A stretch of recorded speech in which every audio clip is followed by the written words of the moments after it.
नमस्कार दोस्तों, आप लोगों का मेरे चैनल पे स्वागत है। आशा करता हूँ कि आप सब लोग अच्छे होंगे। तो आप लोगों के गणतंत्र जो अभी आप लोगों के बारे में बात करूँगा कि अभी हम लोगों ने जो है अपनी आज़ादी का वर्ष मनाया, तो आप लोगों को इसके लिए शुभकामनाएं। तो आज हम लोग बेसिकली समझेंगे कि जो हम लोगों ने आज़ादी का अनुभव महसूस करा, उसके जो कुछ प्रिंसिपल हैं या जो कुछ मूलभूत चीज़ें हैं जो आज के लोगों की समस्याओं को दूर करने के लिए, या जो आज़ादी में हमने दर्द सहे, पीड़ा सहे, एक्सप्लॉइटेशन सहा, या हमको अंग्रेज़ों ने परेशान किया, डिवाइड एंड रूल की पॉलिसियाँ जो बनाई, ताकि जो समस्याएं हमारे लोगों ने, हमारे फोर फादरों ने, या हमारे जो बड़े बड़े कॉन्स्टिट्यूशन के मेकर्स रहे, उन्होंने जो समस्याएं फेस करी, उस समस्याओं को कैसे आज की सोसाइटी में कॉन्स्टिट्यूशन के जरिए दूर किया जाए कि क्या सही है, जिससे ज़्यादा लोगों को जस्टिस मिल सके, पीस मेंटेन हो सके, रूल ऑफ लॉ से सोसाइटी चल सके, लोगों की इक्वालिटी, लोगों की चॉइस, लोगों को इक्वल अपॉर्चुनिटी मिल सके। तो उसी लिए जो है हमारा कॉन्स्टिट्यूशन बनाया गया, जिसका मेन उद्देश्य है कि सब लोगों के स्टैंडर्ड ऑफ लिविंग को बनाना, एक सोशल ऑर्डर मेंटेन करना, एक proper democracy, rule of law और डिक्टेटरशिप को बाहर करना, जहाँ हर आदमी को इक्वल अपॉर्चुनिटी मिल सके अपने विचार, अपने थॉट्स को एक्सप्रेस करने का, अपने राइट को एक्सरसाइज करने का, हर प्रकार से, चाहे वो रूल ऑफ लॉ हो, चाहे वो इक्वालिटी की बात हो, चाहे किसी प्रकार की उसको कोई रिमेडी हो, या फंडामेंटल राइट का वायलेशन हुआ है तो उसको बराबर जो है एक प्रकार से कंजर्वेशन किया जा सके, संरक्षण दिया जा सके, उसको आज़ादी का जो अनुभव है वो महसूस हो सके, सब लोगों को सामान्य रूप से ट्रीट किया जा सके। तो यही जो है कि जब हम किसी भी चीज़ को कि समाज में क्या नैतिक है, क्या अनैतिक है, कहने का मतलब है कि क्या सही है, क्या गलत है, उन चीज़ों को जब हम कॉन्स्टिट्यूशन के प्रिंसिपल से, कॉन्स्टिट्यूशन की नज़रिए से देखते हैं, ज़रूरी नहीं है कि जो समाज में चल रहा है कोई चीज़ है कि ये सही है वो गलत है, उसको मान ले रहा है तो कॉन्स्टिट्यूशन भी मान ले। कॉन्स्टिट्यूशन तभी मानेगा जब वो कॉन्स्टिट्यूशनल मोरालिटी का पालन करेगा।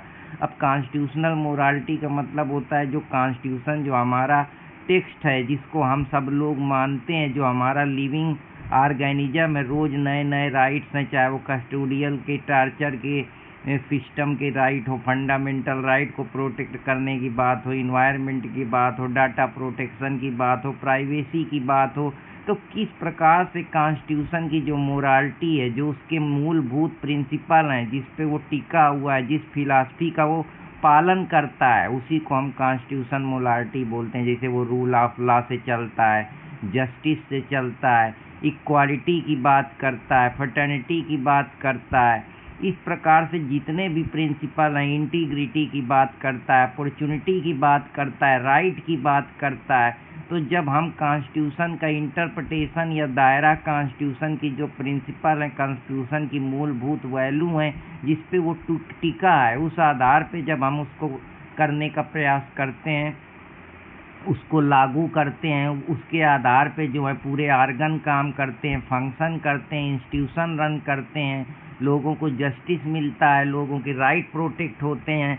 तो जब हम कॉन्स्टिट्यूशन की फिलॉसफी को मानते हैं, कॉन्स्टिट्यूशन के जो प्रिंसिपल हैं, जस्टिस, फ्रेटर्निटी, फ्रीडम, ये सब चीज़ों का हम जब पालन करते हैं, तो यहीं से वो मोरालिटी ना हो कि कॉन्स्टिट्यूशनल मोरालिटी बन जाता है, कि कॉन्स्टिट्यूशन के दायरे में, कॉन्स्टिट्यूशन की सोच समझ में, कॉन्स्टिट्यूशन के इंटरप्रिटेशन में, कॉन्स्टिट्यूशन को किस प्रकार से लागू करना है, किस प्रकार से जस्टिस देना है, कैसे कॉन्स्टिट्यूशन के जो बेसिक प्रिंसिपल्स हैं, बेसिक मूलभूत वैल्यू हैं, उनका पालन करना है। तो यहीं से कॉन्स्टिट्यूशनल मोरालिटी की शुरुआत होती है।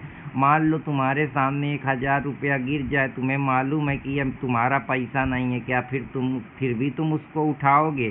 तो ये तो बात है कि तुम उठाओगे नहीं उठाओगे, कि समाज के जो नॉर्म्स बना रखे हैं, जो उनके प्रिंसिपल बनी है या वैल्यू बनी है, उस वैल्यू को तुम चैलेंज करते हो या उन वैल्यू को एक्सेप्ट करते हो, या जो मोरल क्वेश्चन है यहीं से जनरेट होता है। लेकिन कॉन्स्टिट्यूशनल मोरालिटी का सवाल थोड़ा अलग हो जाता है जब जो हमने स्टेट और पब्लिक इंस्टीट्यूशन है उनको पावर को कैसे इस्तेमाल करना चाहिए, जो प्रिंसिपल है उनका कॉन्स्टिट्यूशन वैल्यू का कैसे ख्याल रखते हुए कोई भी आर्गन जो है वो किस प्रकार से वर्किंग करेगा। जैसे स्टेट, तो हम स्टेट बोलते हैं कि स्टेट के अंदर गवर्नमेंट भी आती है, लेजिस्लेचर भी आती है, उसी के पार्ट है, और भी अदर लोकल बॉडीज आती हैं स्टेट के अंदर, एग्जीक्यूटिव भी आती है, लेजिस्लेचर भी आती है। तो ये तो सब स्टेट के पार्ट, पर स्टेट में भी और सब डिवीजन है कि वो कौन सा स्टेट के अंदर कोई डिपार्टमेंट है, या कोई IAS है, या कोई PCS है, या कोई अधिकारी है, पुलिस है। स्टेट है क्या? स्टेट एक इमेजिनरी हमने अपने इंस्टीट्यूशन है कोई, हमने उसको पब्लिक इंस्टीट्यूशन का वो दे दिया है जिसको सब लोग मान रहे हैं, जो समाज में एक्सेप्टेड इंस्टीट्यूशन संस्थान बने हो। तो स्टेट है क्या? स्टेट को समझना काफ़ी कठिन है। यही स्टेट है जो पूरी लोगों को प्रोटेक्ट कर रहा है। क्या ये डायनेमिक कॉन्सेप्ट है, समय के हिसाब से बना है, या स्टैटिक है, या अब्स्ट्रैक्ट है, या सिर्फ आपकी इमेजिनेशन पे चल रहा है? तो ये स्टेट है क्या? गवर्नमेंट क्या दिखती है? पार्लियामेंट क्या तुमको दिखती है? क्या तुम उसको महसूस करते हो? क्या वो कोई इंडिविजुअल इंसान है या फ्रिक्शन है? क्या है स्टेट? तो ये काफ़ी बड़ी बहस है। तो यही है कि जब स्टेट और पब्लिक इंस्टीट्यूशन पावर का कैसे इस्तेमाल करते हैं, तो यहीं से कॉन्स्टिट्यूशनल मोरालिटी का जन्म होता है। कॉन्स्टिट्यूशनल मोरालिटी का मतलब होता है जो संविधान में केवल शब्दों का नहीं, जो उसकी मूलभूत वैल्यू हैं, जिस सीमाओं से, जिस ईमानदारी से वो उनका पालन करता है, और फंडामेंटल राइट को, लोगों की डिग्निटी को, लोगों के लीगल राइट को, लोगों की जो एक्सप्लॉइटेशन है, जो समस्याएं हैं, जो जस्टिस है, जो डेमोक्रेसी है, जो लोगों की बिल है, उसको कैसे बेहतर तरीके से चलाना है, कैसे लोगों को जस्टिस देना है। पावर जो है वो अनलिमिटेड नहीं है कि स्टेट किसी को पकड़ के बंद कर दे, उसको जो है ट्रायल ना कराए, अंडर ट्रायल में रखे, उसको मारे, एक्सप्लॉइट करे, उससे ज़बरदस्ती काम कराए, भय पैदा करे, फियर पैदा करे, रूल ऑफ लॉ को हटा के डिक्टेटर से एक्सेसिव पावर का यूज करने लगे, अननेसेसरी अनजस्ट लॉ बनाए। तो मेजोरिटी का काम ये नहीं है। मेजोरिटी का काम ये है कि राइट भी ना खत्म हो। गवर्नमेंट को अगर इंडिविजुअल जो हम पब्लिक या हमारे वी द पीपल इलेक्ट करते हैं, तो ये गवर्नमेंट की ड्यूटी है कि वो कॉन्स्टिट्यूशन के जो सारे आर्गन्स हैं वो गवर्नमेंट के कॉन्स्टिट्यूशन के आधार पे ही चलते हैं। जज भले पावरफुल है, लेकिन उसकी भी जुडिशियल लिमिट है कि वो इतने पे जजमेंट दे पाएगा, ये इंटरप्रिटेशन करेगा, लॉ को कैसे समझेगा, कहाँ उसका दायरा है, कितनी जो है कॉन्स्टिट्यूशन वैल्यू का पालन हो रहा है, उस आधार पे जजमेंट दे रहा है। कोई आर्बिट्रेरी या एक्सेसिव या किसी के दबाव में तो काम नहीं कर रहा है। तो यही लिमिट है जिसको जॉन लॉक कहता है कि सरकार के पास स्टेट को लिमिटेड पावर है। स्टेट जो है वो जनता का गुलाम है, ना कि जनता स्टेट की गुलाम है।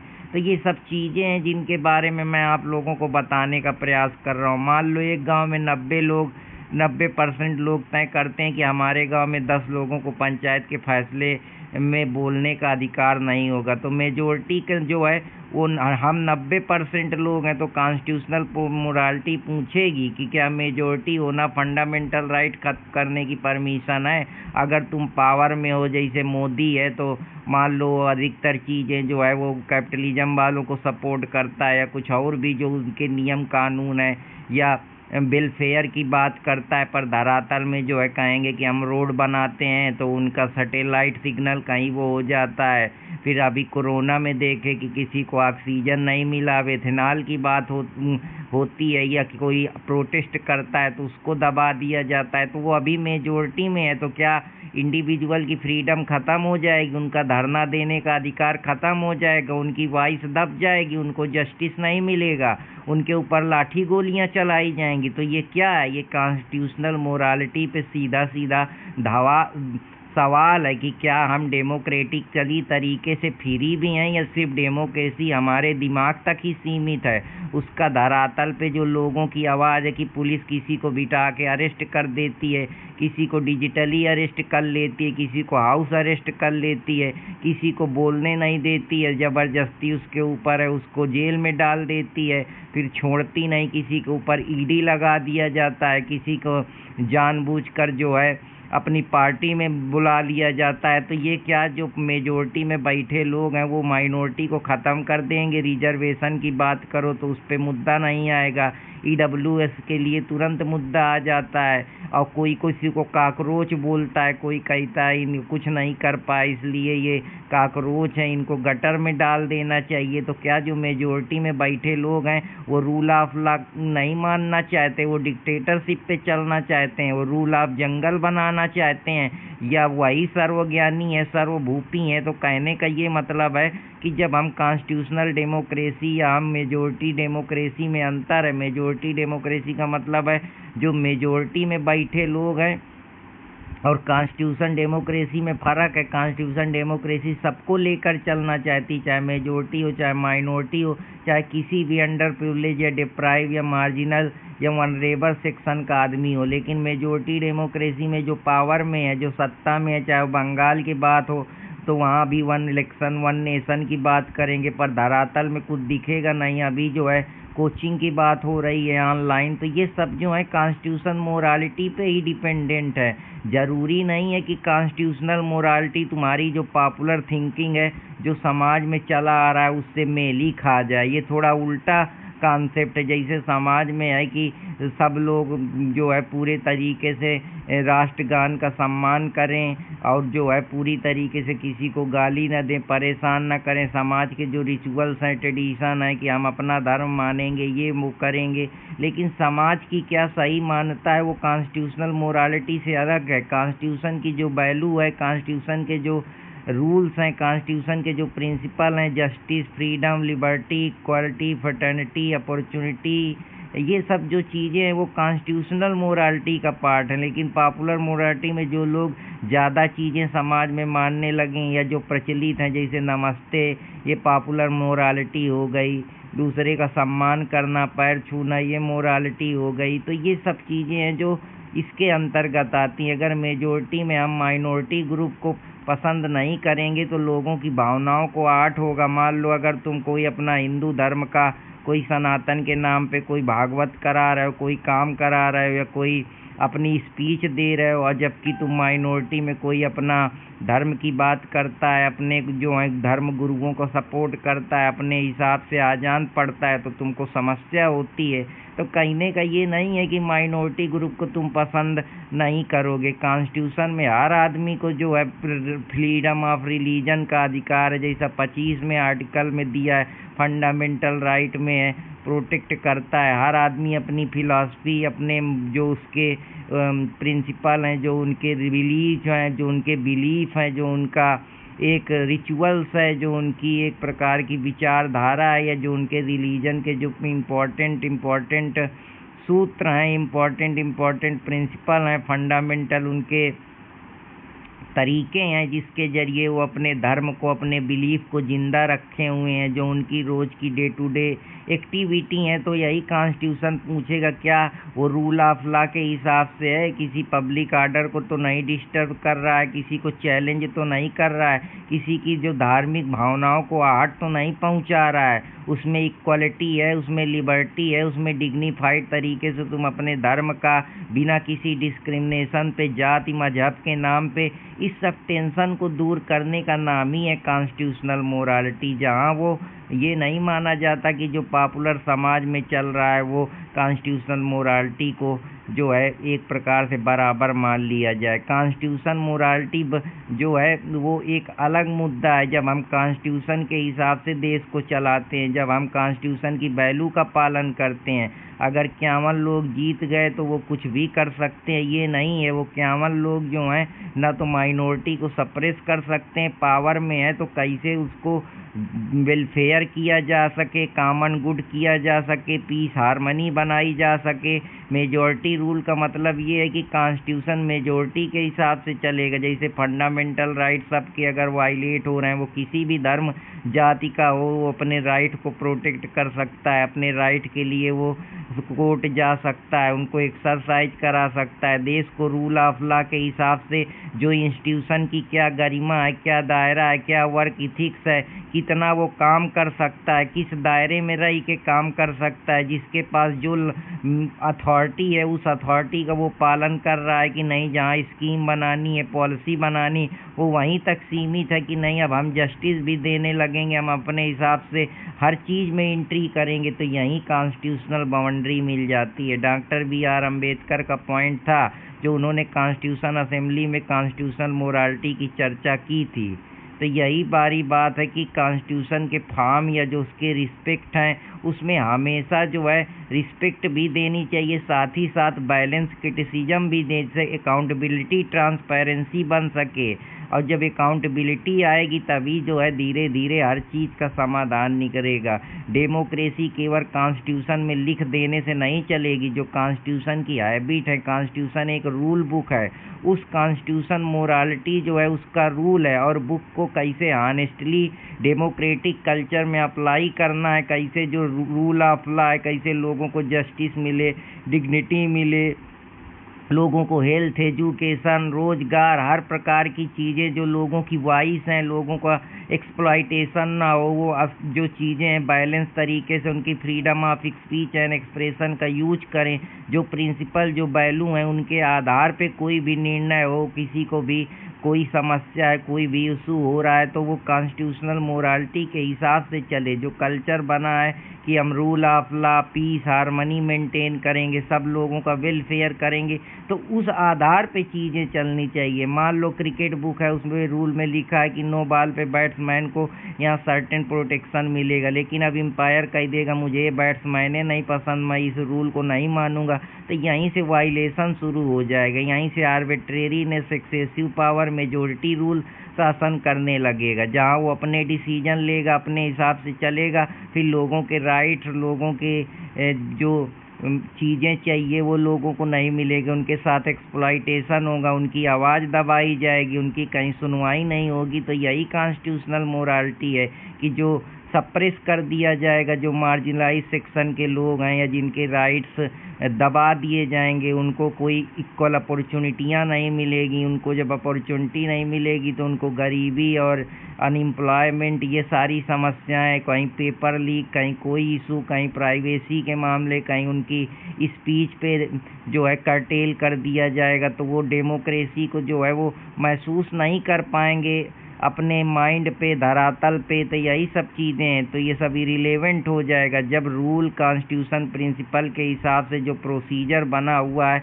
उस आधार पे चलेगा, जो वैल्यू बनी हुई है उस पे चलेगा, तब वो जो है कॉन्स्टिट्यूशनल मोरालिटी के अंदर आएगा। जैसे हम लेडर पी से याद रख सकते हैं कि जब वो हर आदमी को स्वतंत्रता दे, खाने की, पीने की, घूमने की, कोई प्रोफेशन को चूज करने की, इक्वालिटी हर प्रकार से ला के इक्वल अधिकार मिले कि कोई भी आदमी गरीब हो, अमीर हो, वो जाके कोर्ट में केस कर सके, प्रोटेक्शन मिल सके उसको अपनी बात रखने का, आर्बिट्रेरी अरेस्ट से, कस्टोडियल टार्चर से, रिलीजन से, हर प्रकार से उसको अपॉर्चुनिटी मिल सके, एजुकेशन की, हेल्थ की, ये सब चीज़ें जो हैं हर प्रकार से प्रोटेक्शन दिया जा सके। उसको कोई भी काम करे उसको गरिमापूर्ण जीने का, रहने का, घूमने का, सोने का, ये सब चीज़ें हों। कानून के सामने समानता हो, चाहे अमीर हो चाहे गरीब हो, सबका ख्याल रखा जाए। देश जो है वो कानून की विविधता का सम्मान करे, सेंटर और स्टेट में कोऑपरेशन बना रहे।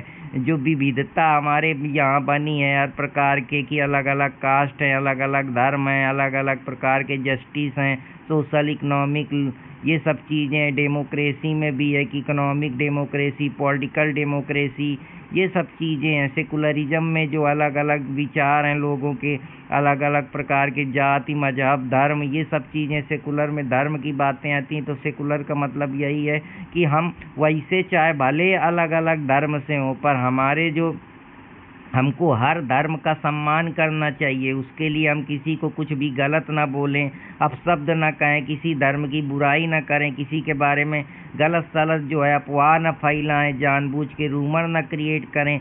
जो भी हम बोलें वो कॉन्स्टिट्यूशन के दायरे में, कॉन्स्टिट्यूशन के प्रिंसिपल के दायरे में, मानव की गरिमा का, मानव की ह्यूमैनिटी का ख्याल रखते हुए हम उसके लिए अकाउंटेबिलिटी हो। कॉन्स्टिट्यूशन रिस्टेन से भी कि कॉन्स्टिट्यूशन इसी दायरे पे काम कर सकता है। मान लो पुलिस ऑफिसर के पास बहुत पावर है।